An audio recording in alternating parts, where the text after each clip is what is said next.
प्यारे बच्चों, कल हमने कृतिका भाग 2 में मेरे संग की औरतें पाठ का अध्ययन किया। पेज नंबर 19 तक हमने अध्ययन कर लिया था। पेज नंबर 20 पर 15 अगस्त 1947 को जब देश को आज़ादी मिली, या कहना चाहिए जब आज़ादी का जश्न मनाया गया, तो दुर्भाग्य से लेखिका बीमार थी। उन दिनों टाइफाइड, खांसा जानलेवा रोग माना जाता था। इसलिए मेरे लेखिका काफ़ी रोने धोने के बावजूद भी उन्हें इंडिया गेट जाकर जश्न में शामिल होने की इजाज़त नहीं दी गई, क्योंकि जो डॉक्टर थे वो नाना के अच्छे मित्र थे और उनसे ज़्यादा नाना थे, यानी वो भी नाना ही लगते थे। इसलिए हमारे पिताजी बात बात पर सत्ताधारियों से लड़ते भिड़ते फिरते थे, चुप्पी साध गए। सत्ताधारी यानी कि जो अंग्रेजी शासन था, उनसे वो उनमें अपना बलिदान देते रहते थे। मैं बस्तूर रोती कलपती रही।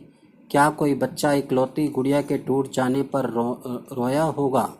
यानी कि लेखिका बीमार थी, इसलिए जा नहीं पाई थी, काफ़ी रोई धोई भी। और इसमें ये मेरी उम्र तब 9 बरस की थी। इतनी छोटी नहीं कि गुड़िया से बहलाती और इतनी बड़ी नहीं कि डॉक्टर तर्क समझती। यानी कि लेखिका की जो उम्र थी उस समय 9 वर्ष की थी, ठीक है, लेकिन उन्हें समझाने पर भी वो नहीं समझ पा रही थी। दूसरा इसमें बताया कि तंग आकर पिताजी मुझे बदर्स कारम जो एक उपन्यास पकड़ा गए। किताबें पढ़ने का मुझे मिराक था, यानी कि शौक था। जब कुछ देर बाद मैंने देखा कि पिताजी को छोड़कर घर में बाकी सब प्राणी पलायन कर चुके हैं, जा चुके थे। पिताजी दूसरे कमरे में बैठे अपनी किताब पढ़ रहे थे, तो रोना धोना छोड़कर मैंने भी किताब खोल ली। एक बार शुरू कर लेने पर उसने मुझे मोहलत नहीं दी कि दोबारा रोना शुरू करूं या कोई काम पकड़ूं। उस वक्त बदर्स कारम जो मुझे देने में क्या तुक थी, तब मेरी समझ में नहीं आया। किताब कितनी समझ में आई वह अब तक नहीं बच जानती, क्योंकि उसके बाद इतनी बार पढ़ी कि सारे पाठ आपस में गड़मड़ हो गए। यानी कि बार बार किताबें पढ़ने से जो पेज है वो मुड़ जाते हैं। कहना यह कितना पहली बार में पल्ले पड़ा, कितना बाद में, कहना मुश्किल है, पर इतना विश्वास के साथ कर सकती हूँ कि उसका एक अध्याय जो बच्चों पर होने वाले अत्याचार पर था, मुझे पहली बार में ही लगभग कंठस्थ हो गया था। इसमें लेखिका कहना चाहती है कि जब उसने इस किताब को पढ़ा, तो उसमें बच्चों के ऊपर जो अत्याचार किए जा रहे थे वो उनको बार बार पढ़ती रही, उनको याद हो गया। उम्र के हर पड़ाव पर यह मेरे साथ रहा और मेरे लेखन में एक महत्वपूर्ण भाग को भी प्रभावित करता रहा, जैसे जादू कालीन, मेरा नाटक नहीं, 3 किलो की छोरी जैसी कहानियाँ, कठगुलाब उपन्यास के कई अंश। ये लेखिका ने अपने उपन्यास लिखे। Page number 21। माँ जी की मन्नत का इतना असर रहा होगा कि मैं ही नहीं, मेरी चारों बहनें भी लड़की होने के नाते किसी हीन भावना का शिकार नहीं हुई, क्योंकि उस समय लड़की होने पर कोई हीन भावना नहीं समझी जाती थी। नानी, माँ और परदादी की परंपरा बरकरार रखते हुए लीक पर चलने में भी इनकार किए रही। यानी उनकी नानी और परदादी जो परंपरा के अनुसार चल रही थी, वो परंपरा के अनुसार नहीं चली। पहली लड़की जिसके लिए मन्नत मांगी गई वह मैं नहीं, मेरी बड़ी बहन मंजुल भगत थी। घर का नाम था रानी, बाहर का मंजुल। लेखिका अवतार हुआ मंजुल भगत, क्योंकि लिखना शादी के बाद शुरू किया और अपना नाम बदलकर पति का ग्रहण करने में कोई हीन भावना आड़े नहीं आई, इसलिए पैदाइशी नाम छोड़ भगत बनी। दूसरे नंबर पर मैं थी। घर का नाम उमा, बाहर का मृदुला। मैंने भी शादी के बाद लिखना शुरू किया। सो बतौर लेखिका नाम चला मृदुला गर्ग। मुझे याद है जब हमने लिखना शुरू किया, उससे कुछ पहले नारीवाद का चलन हुआ था। शादी के बाद नाम न बदलने का रिवाज उसी ने चलाया था। मनु भंडारी का हवाला देकर हमसे पूछा भी जाता था कि आप लोग इतनी पोगापंथी घर गस्सू क्यों हो, यानी कि घर के अंदर ही क्यों रहती हो, नाम क्यों बदला। हमारे पास कोई ढंग का जवाब नहीं होता था, अब भी नहीं है, पर नाम बदलने से अपने व्यक्तित्व का कोई नुकसान होते मैंने नहीं देखा। पूछने को तो पिताजी से लोग यह भी पूछते थे, 5 बेटियों से आपका मन नहीं भरा तो हर बेटी के 2-2 नाम रख छोड़े हैं। मुझसे छोटी बहन का घर का नाम है गौरी और बाहर का चित्रा। अब वह नहीं लिखती। उनका कहना है कि यह इसलिए नहीं लिखती क्योंकि घर में कोई पढ़ने वाला भी तो होना चाहिए।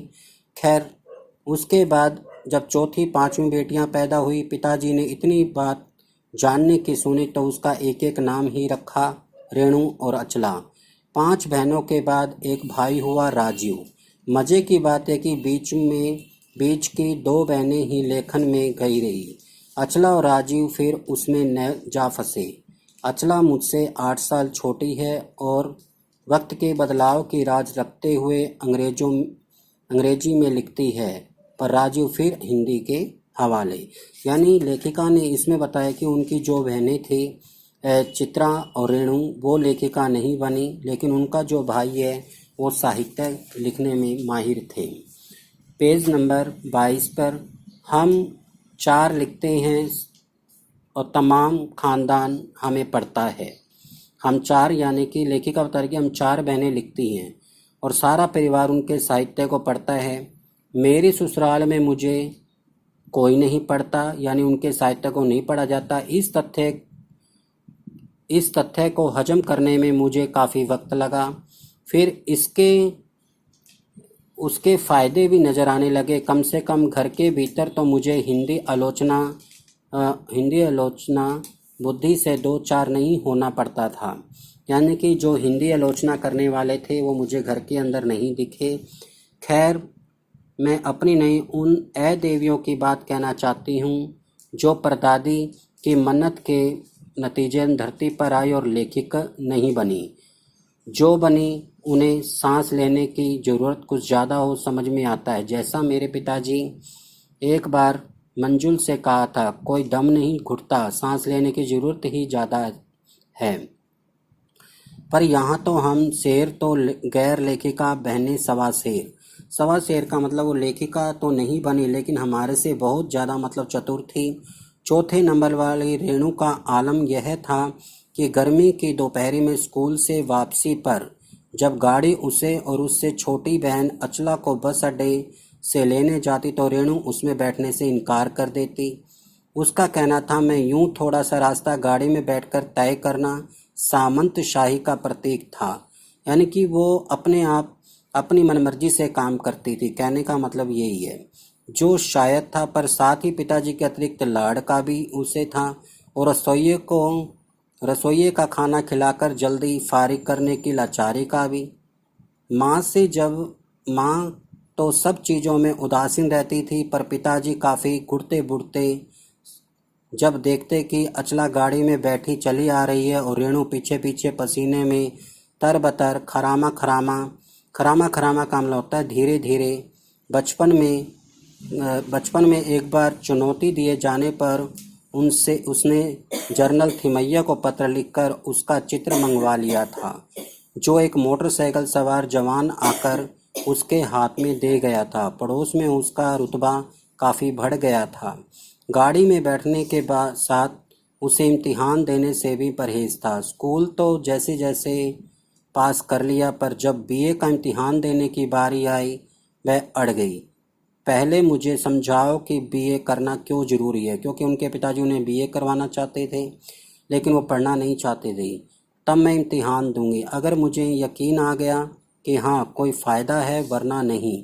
हमने तरह तरह के उनको समझाया। माँ ने कहा, पिताजी से पूछो।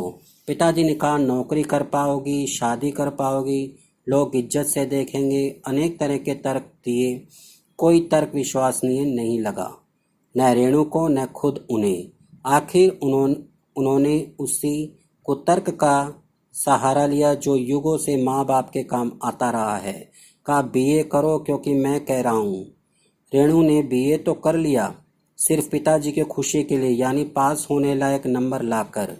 सच बोलने में वह माँ से भी 2 कदम आगे है। गनीमत यह है कि आधा समय उसके सच सुनकर लोग सोचते हैं वह मजाक कर रही होगी, इसलिए बिना मेहनत वह लोगों को हंसाए रख लेती है। आज भी उसे कोई इत्र भेंट करता है तो कहती है नहीं चाहिए, मैं तो नहाती हूँ। तीसरे नंबर पर चित्रा है।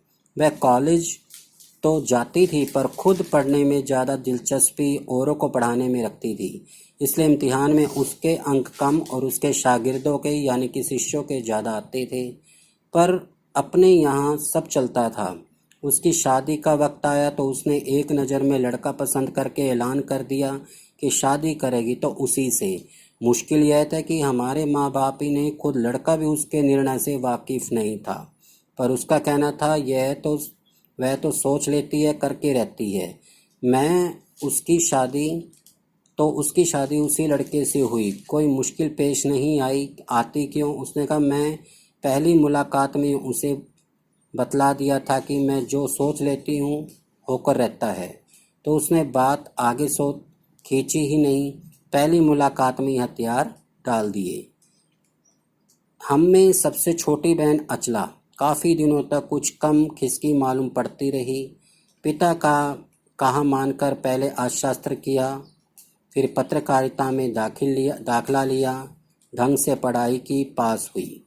फिर पिता की पसंद में शादी भी कर ली, पर उसके आगे लोग लीक पर नहीं पाई।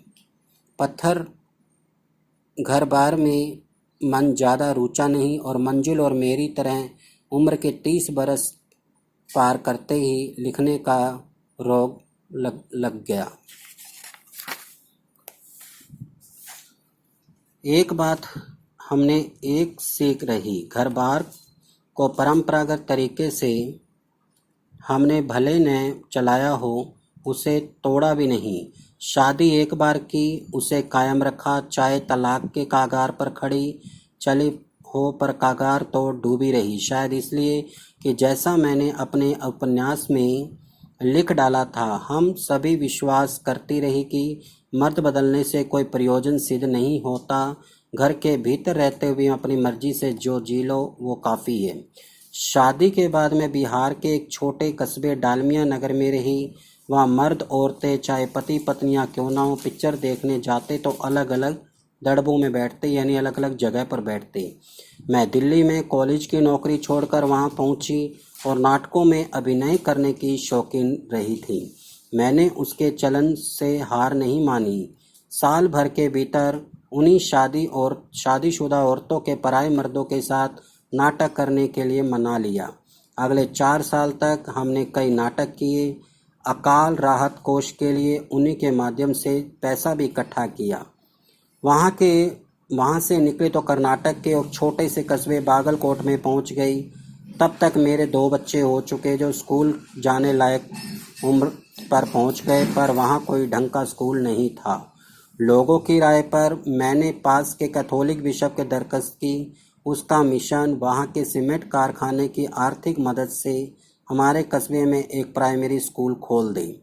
पहले उन्होंने कहा चूँकि उस प्रदेश में क्रिश्चियन जनसंख्या कम थी, यानी ईसाइयों की जनसंख्या कम थी, इसलिए वहाँ स्कूल खोलने में असमर्थ थे। मैंने गैर क्रिश्चियन बच्चों को भी शिक्षा पाने के लायक सिद्ध करते हुए अपना इसरार जारी रखा। तब उन्होंने हम कोशिश करते हैं बशर्त आप हमें यकीन दिलाए कि वह स्कूल अगले 100 साल तक चलता रहेगा। मुझे गुस्सा आ गया। मैंने कहा स्कूल को छोड़िए, किसी के बारे में यकीन नहीं दिलाया जा सकता कि यह अगले 100 बरस तक चलेगा। वे भी गुस्सा खा गए। बोले खुदा का लाख शुक्र है बच्चों के न पढ़ पाने की समस्या आपकी है, मेरी नहीं। बात कड़वी थी पर 100% सच थी। सच के आगे सिर झुकाने की हमारी बचपन की आदत थी। मैंने तय किया कि मैं खुद अंग्रेजी, हिंदी, कन्नड़ 3 भाषाएं पढ़ने वाला प्राइमरी स्कूल वहाँ खोलूँगी और कर्नाटक सरकार से उसे मान्यता भी दिलवाएंगी। वहाँ के अनेक मेहनती और किसके लोगों की मदद से यह व्रत पूरा हुआ। मेरे बच्चे तथा अन्य अफसरों के बच्चे उसी स्कूल में पढ़े। बाद में अलग अलग शहरों के अलग अलग ख्यात स्कूलों में दाखिला भी पा गए। ऐसे अनेक मौके हैं जब मैंने जिद्दीपन के नमूने पेश किए, पर सबसे ज़्यादा उसमें मंच पाया मेरे लेखन में, जो शुरू में तब तक लीक से खिसका अपनी राह खुद तलाशता रहा। पर सब कुछ कर लेने पर भी मैं अपनी छोटी बहन रेणु के मुकाबिल नहीं पहुंच सकती। 1950 के अंतिम दौर में एक रात दिल्ली में एक साथ 9 इंच बारिश हो गई। दिल्ली की खासियत यह थी कि थोड़ा पानी बरसते ही वहाँ के नाले परनालों में बाढ़ आ जाती थी। पुलों के नीचे पानी भर जाता है और तमाम यातायात ठप हो जाता है। इन कयामती बारिश के बाद तो सरकारी दफ्तरों के पहले तल्लों में फाइलें पानी में तैर रही थी। अगली सुबह किसी तरह का कोई वाहन सड़क पर नहीं निकला था। जाहिर है कि रेणु के स्कूल की बस भी उसे लेने नहीं आई। रेणु ने कहा, कोई बात नहीं, मैं पैदल चली जाऊंगी। सब ने समझाया, स्कूल बंद होगा, मत जाओ। उसने कहा, आपको कैसे पता? इस सवाल का माकूल जवाब किसी के पास नहीं था। एक अच्छा जवाब नहीं था। हमारे यहाँ फ़ोन ज़रूर लगा हुआ था, स्कूल में भी रहा होगा, पर बारिश के चलते वह ठप पड़ा हुआ था। तो रेणु अकेली पैदल स्कूल चल दी। गनीमत यह थी कि बारिश एक मुश्त बरस लेने के बाद थम गई। सड़कों पर पानी था और बरस नहीं रहा था। तो रेणु ने मील पैदल चलकर स्कूल पहुंची। जैसा हमने कहा था वह बंद था। चौकीदार रेणु को देख दंग रह गया, पर रेणु को कोई मलाल नहीं था। वह वापस 2 मील चलकर घर पहुंच गई। सबने कहा, हमने पहले ही कहा था। उसने कहा, स्कूल बंद था, मैं वापस आ गई। इसमें आपका कहना कहाँ से आ गया? सोचती हूँ कैसा रोमांच का अनुभव होगा उसे एक दिन। उस दिन जगह जगह पानी से सब लबालब भरे हुए थे। सुनसान शहर में निचाट अकेले अपनी धुन में मंजिल की तरफ चलते चले जाना, सच अकेलेपन का मजा ही कुछ होता है। प्यारे बच्चों, ये चैप्टर 2 मेरे संग की औरतें कृतिका भाग 1 में पूर्ण अध्ययन हुआ। आप भी इस चैप्टर को दोबारा रीडिंग करेंगे और इसके जो प्रश्न अभ्यास है उसका हम अभ्यास करेंगे।